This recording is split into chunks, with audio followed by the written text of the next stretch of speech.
اپنے آپ کو انہوں نے برائی سے بچایا۔ تو عورت کی سب سے پہلی صفت کیا ہے؟ اس پہ نامحرم مرد کی ہوس کی نگاہیں نہ پڑیں۔ وہ ایسا حجاب لے کہ کوئی مرد اس کی آواز سے بھی لذت حاصل نہ کرے، اس کے جسم کو دیکھ کے بھی اس سے لذت حاصل نہ کرے۔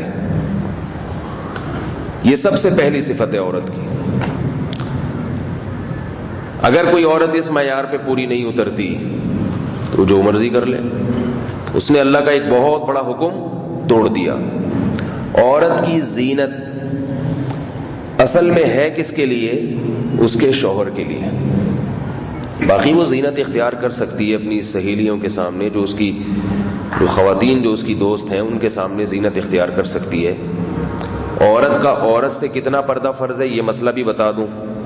عورت کا محرم مرد سے کتنا پردہ فرض ہے اور عورت کا نامحرم سے کتنا پردہ فرض ہے۔